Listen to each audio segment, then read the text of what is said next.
Has this happened to you? I hope not, but it's easy enough to break off your mirror. So for this little video, it won't be a mod, but a repair. Now, I'm not going to talk about the stupid thing I did that broke my mirror off. Hopefully my pain can be of use to you. So the mirror, of course, is broken, and I hate to think what a dealership or a body shop would charge to give you a new mirror on there. So this is pretty awful.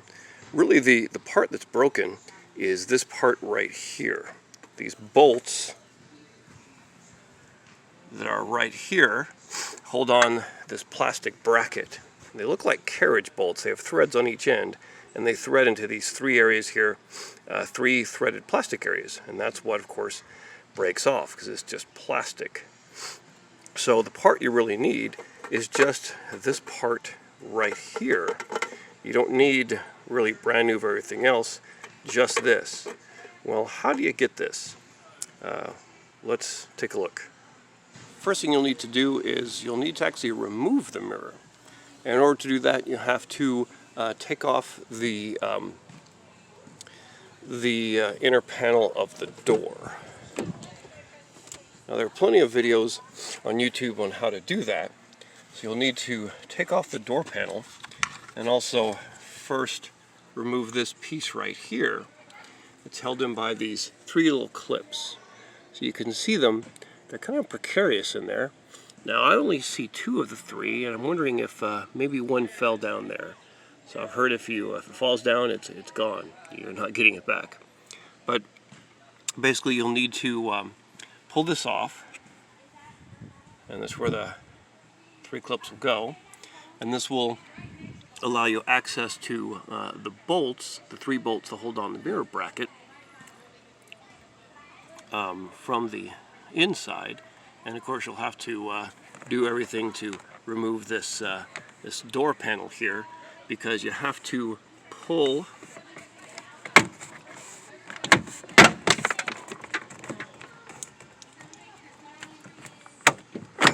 there. You'll have to pull the cable that attaches the mirror for the power. You have to pull that out from here, and it plugs in behind the door panel. So there's where it plugs in, so that you can control electrically the position of your mirror. And then the plug, you kind of have to pull out through here. So it's got this little rubbery grommet or some gasket, I guess, maybe it goes through. Now, I had to kind of widen mine and kind of wreck it a little bit to pull it out, because the plug is rather large, but it'll come out of there with some forcing, and then you just kind of pull it out from there so that you can remove the whole assembly.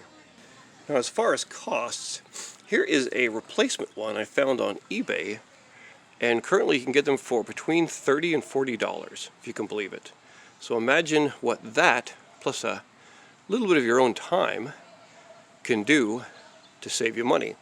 Now remember, I don't want the black one here. I want to have it match my original color. I just need this piece right here. So the thing to do is to reuse my original mirror and take this bracket off so that I can put the new one on this one right here. There are some screws that you have to remove right here. So you can see a screw there, and you pop this little panel, and you'll remove out a few screws there. Now, the big issue is this plug. So you see there's the plug, and the wires all bound together, and they have to come through here, and there's no way to pull it out as it is, because the plug is too big and won't fit through the little hole or channel to connect to the mirror. So it looks like they put it through and the wiring, and then attach the that plug on afterwards. But it's not too much of a problem. Here it is right here, and I took this file, and just with a file I was able to put it through the hole and file it out just enough to where I could pull the plug through. So we'll take a look here, And with the wires going through, there's enough space. You can put the file through and just file away the plastic. It doesn't take too long, just to widen it out a little bit, and then you can just pull that plug through so that you can reuse the whole mirror assembly and wiring, and then just replace this broken bracket right here. So that's what the hole will look like when you just kind of file out a bit more, just enough to get this size and shape to pull through. Now here's the replacement mirror. Again, all is one piece. I guess they expect you'll just, toss it in like that. We want to take it apart. So we've got some covers here for these bolts. I can just pull those off right there. Pull that off. Now this piece right here on my truck is still mainly good. So this flexible, kind of a soft flexible plastic, doesn't quite feel like rubber, I don't know. Piece right here, it's like a seal that goes right against the metal of the door. So I could reuse that on my current truck, or I could use this one, but at any rate, what I've got to do is I've got to pull this plug here through this little opening.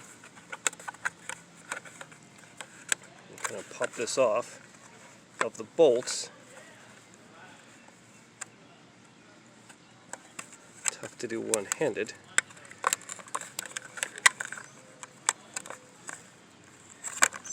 And so pull this off, and right in here, this is what I want. This is the good stuff with this plastic bracket still intact and with the plastic threads there for the bolts to go into. Now I have to decide if I'm going to keep this piece on here, but since I have this new one in somewhat better shape, I might as well use it. And notice it was attached with a little screw to the plastic bracket right here, and I see that same opening right here, so I'm not sure what happened there.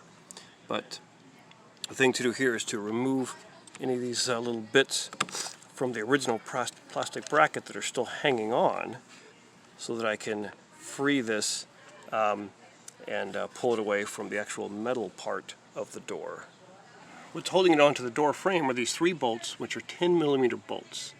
So you'll see there's a thread to each side, and then kind of a spacer, almost like a washer, but it's a flat part in the middle. So I'd call these some type of carriage bolt. But to get this particular part out, I would just need to remove these 3 bolts, or actually 3 nuts on the bolt, to kind of pull it off the window door frame. And again, 10mm socket. So here's what they look like. You can see the threads either side, and there's the socket that holds it to the door frame, just like that. Now I've got all 3 of them out. Fairly easy to do just by holding the socket at one end and actually reaching around just to grab the threads on the other side, with your fingers, and then holding that while you rotate the socket, or you can just even rotate it from the other side. So now I've got this all free, and I can pull out that that soft flexible piece on the other side.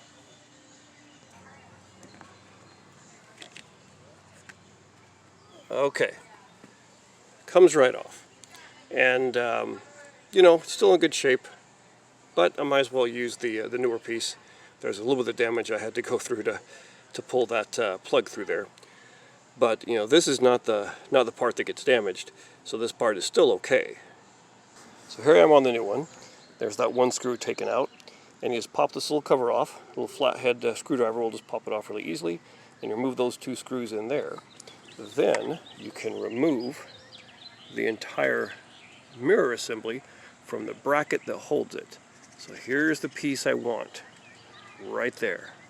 And then of course, in order to get the cable out, you'll have to do some filing right down in there, so you get the hole big enough, and that with just an average file, it only takes a few minutes. Now there's the original shape of the hole that wire goes through. You see how it's flat there on the top, right here? So basically you've got to file that area there and kind of round that bit. You can sort of see it passing through. So if you file that top there and make that flat part rounded, then you should be able to fit the plug through the bracket, and then there you go. The missing piece that you need to do this rather simple repair. And here it is. Here's the new one. My old mirror put in place, threaded the cable through. Just had to, if we can get any focusing there, just had to get it enough to get through. And if you file out too much, it's not a problem. It's not like it's a really close tolerance or anything. Just as soon as you get that cable to come through, then you can put those screws back in, cover it up, and now it's ready to go on the door. Such a good feeling to have that back on. So you can see I used not the original bolts that came with my mirror, but I used the ones that were already there in that bracket, so why not use them? And so I finger tightened the 3 nuts on them. So now just going to get the socket back on there and tighten those up. And then of course the next thing is to plug the mirror cable back where it goes. So we have these little clips here that kind of squeeze and go in. And I'm a little worried about pushing them in and losing them. When I took off the cover piece here, one of them was kind of halfway in there, and I was able to pry something in there and kind of get all of it out here. But I've seen another video where you can get a pair of needle nose pliers, put them right here, kind of squeeze them together and pull them out, and then put them on the cover piece first. So here's what they look like, right there. And so it may be a little bit easier to take and first put them where they're supposed to go here, and then pop this piece back in place. My package from Amazon arrived, and so I've got my 3 little clips ready to go. You can buy these at any number of places, so Toyota parts and all that. What I've seen is that if you do something like that, kind of buy the official thing, if you buy 2 or 3, they're for a few bucks a piece, but for that and shipping, you really are paying just as much as if you had bought a whole pack of them. And so I could buy, say, a pack of 10 on Amazon for cheaper than I could buy 3 from some sort of Toyota part site. So now I've got some extra ones in case I lose something or there's any kind of problem. Now we can take this piece and pop it back on where it's supposed to go. And just like that, the mirror job is done. So for less than $40 and an hour or so of your time, you can replace that broken mirror, and I'm sure save yourself a lot of bucks.